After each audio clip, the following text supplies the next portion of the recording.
நம்ம திருநரோ இல்ல மாற்றுப்பாலினத்து மக்கள பத்தின அனைத்து கிண்டல் சொற்களுமே, ஒரு காலத்துல பீக் காமெடியன்ஸா இருந்தவங்க கொண்டு வந்தது தானே. இப்ப ம். அவனா நீன்ற வார்த்தை கூட ஒரு மிகப்பெரிய கமெடியனோட காமெடி இதுல டயலாக் வந்து தான். இன்னைக்கு ஒரு பெரிய சமுதாயத்தையே கேவலப்படுத்துறதுக்கு போயிடுச்சு. இந்த வானவில் இது கூட உங்களுக்கு ஸ்ரீலங்காவ விட இந்தியா ரொம்ப 10 வருஷம் கனெக்டடான இங்க ஒரு தானே பிளேஸ். ஓகே. வாழ்ந்திருக்கேன். என்னோட சைல்ட்ஹுட் 10 வருஷம் இங்க தான் இருந்துச்சு. ஸோ என்னோட பேஸ்மெண்ட்டே மதுரை தானே.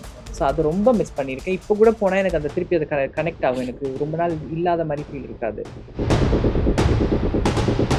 நான் ஃபேம் ஆகுறேன், குழந்தைங்க மத்தியில போய் சேர்றேன்றதுக்காக, ஒரு தவறான இத நான் வளர்த்து விட்டுறக்கூடாது. அதுல நான் கவனமா இருக்கேன்.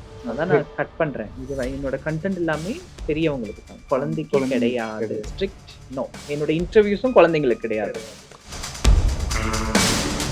"டே அக்கா வந்திருக்கேன்டா" அப்படின்ற அந்த ஒரு லைன் இருக்கு இல்லையா?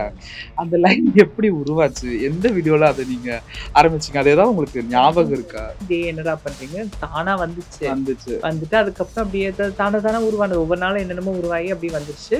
இந்த டே வந்து என்ன ஆச்சுன்னா, நான் கொஞ்சம் இழுத்து பண்ணேன்னா, அது ஆம்பளைங்க வந்து ஏதோ நான் மோகம் உச்சகட்டத்துக்கு போய் அதுக்காக காத்துட்டு இருக்கிற மாரி, "டேய் என்னடா பண்ண?" அவன் ஏதோ வெயிட் பண்ணிட்டு ட்வீட் பண்ணிட்டு இருக்கான். இருக்காங்க போல இருக்கு. அப்ப பார்த்தேன், ஓ! இதுக்கு ஒரு டிமாண்டான்னு சொல்லிட்டு தான் இன்னும் நாபி கமலத்திலருந்து இழுத்தேன்னா அந்த வீடியோ வந்து 1 மில்லியன் தான். என்ன மாதிரி பண்றீங்க? அக்கா மணந்து தலைகீழ ஆடுறீங்களா? அக்கா எங்கேயும் போல, அக்கா இங்க தான் இருக்கேன். அவ வந்து ஒரு சின்ன பொண்ணு.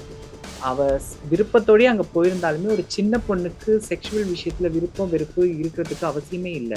ஒரு மேஜரா இருக்க ஒரு நபர் வந்து அவள வந்து கூட்டிட்டு போயிருக்காரு. அவர் மேல தான் குற்றம். கமெண்ட்ல பார்த்தா, விரும்பி போயிருக்கா தானே அனுபவிக்கட்டும். விரும்பி போயிருக்கா தானே அதுல வேற அந்த பொண்ணுக்கு ஒரு கெட்ட வார்த்தை எழுதி, இப்படி போட்டு வச்சிருக்காங்க. ஸோ இந்த புரிதல கொண்டு வரதா நம்ம முயற்சி பண்ணோம். இது குட் டச், பேட் டச் மட்டும் இல்ல. க்ரூமிங்ன்ற ஒரு பெரிய கடலே இருக்கு.